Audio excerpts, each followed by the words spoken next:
काराकाट में लोकसभा चुनाव हारने के बाद उनको राज्यसभा में जाने का अवसर मिल गया है जी। अभी सब भी आपने देखा, लालू प्रसाद ने जहां अभय कुशवाहा को बनाया संसदीय दल का नेता, वहां नीतीश कुमार ने भगवान कुशवाहा को बनाया काउंसिल में।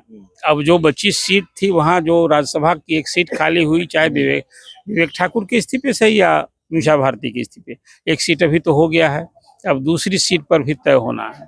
अभी तो चर्चा है कि आरा से हारे हैं RK सिंह, उनके नाम की चर्चा है।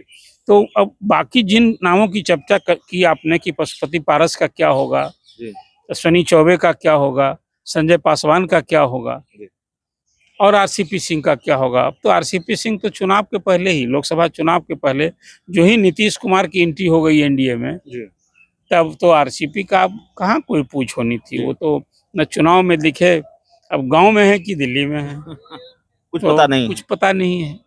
अब अश्विनी चौबे भी 22 साल मंत्री रहे बिहार से लेके केंद्र में।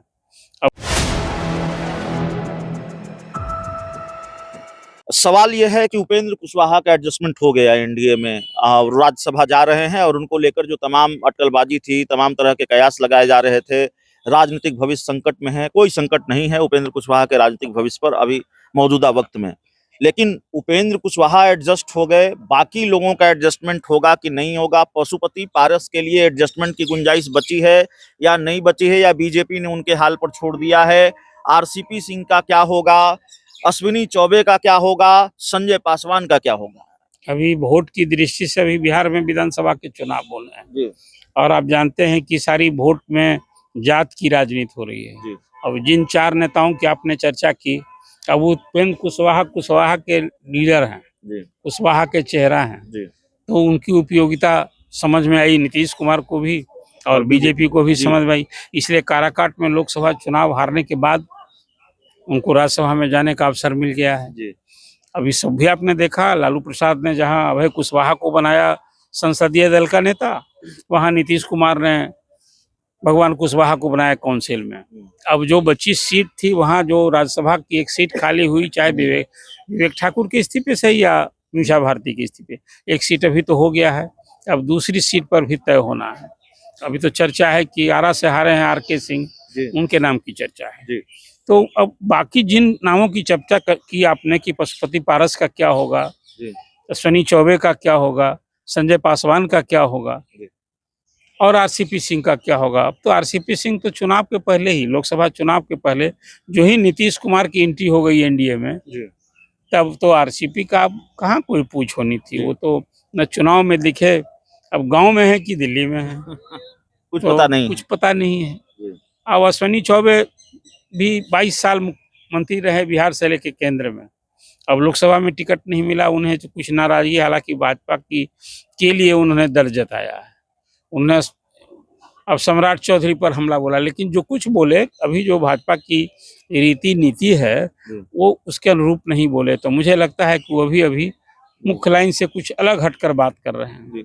संजय पासवान भी देखा आपने, वो सीधे सम्राट चौधरी पर हमला बोले, कहा बउआ हैं, और वही उनको बनाने का विरोध किया। तो सबके अपने अपने कारण हैं, सबके भविष्य पर अब ताला ही लग गया है, मैं तो इसको इस रूप में देखता हूँ। बाकी जो उपेंद्र कुशवाहा की आपने चर्चा की, तो अभी वो काम के लायक दूसरी पार्टियां समझ रही हैं, उनको सम्मान दे रही है। बाकी सब को मार्गदर्शक मंडल में भेज देने की तैयारी। मार्गदर्शक मंडल में भी रखा जाएगा कि नहीं रखा जाएगा, सवाल ये न है। देखिए, मार्गदर्शक मंडल में भी रखने के लिए चुपचाप रहना है, पार्टी का डिसिप्लिन मानना है। अडवाणी जी कहाँ कुछ बोल रहे थे, प्रारंभ में जोशी जी कुछ बोले तो चले गए। ठीक है, अश्विनी चौबे संजय पासवान को लेकर है, लेकिन RCP सिंह तो पूरी तरह से साइलेंट मोड में है। पशुपति पारस को लेकर चर्चा ये होती रही कि भाई या तो उनको राज्यसभा भेज दिया जाए, राज्यसभा की तो गुंजाइश नहीं है, राज्यपाल बना दिया जाए। क्या लगता है पूरी तरह से अब किनारे लगा दिए गए हैं? अब तो देखिए, जब भतीजा का इतना शानदार उदय हो गया है, केंद्र में मंत्री बन गए हैं, अब रोज आप देखते नहीं हैं, तो चाचा का सूर्यास्त तो हो गया, अब उनका राजनीतिक सूर्यास्त तो हो गया ना। उनकी सीटें छीन गई केंद्र में। अब कहा अभी चिराग पासवान ने तो कहा कि जिसने परिवार को तोड़ा है, जिसने हमारे भविष्य के साथ खिलवाड़ किया, उससे न समझौता होगा। भाजपा उसी दृष्टि से देख रही है। जी अब तो भाजपा की चिंता चिराग को संवारने में न होगी, जी अभी आगे विधानसभा का चुनाव है। जी। पशुपति पारस में अब क्या बचा है? चलिए, तो पशुपति पारस का राजनीतिक भविष्य अब खत्म है और बीजेपी पशुपति पारस को अब कोई भाव नहीं देने जा रही है और बाकी जो नेता हैं उनको भी मार्गदर्शक मंडल में भेजने की तैयारी है। इस पूरी रिपोर्ट में इतना ही। बहुत बहुत धन्यवाद।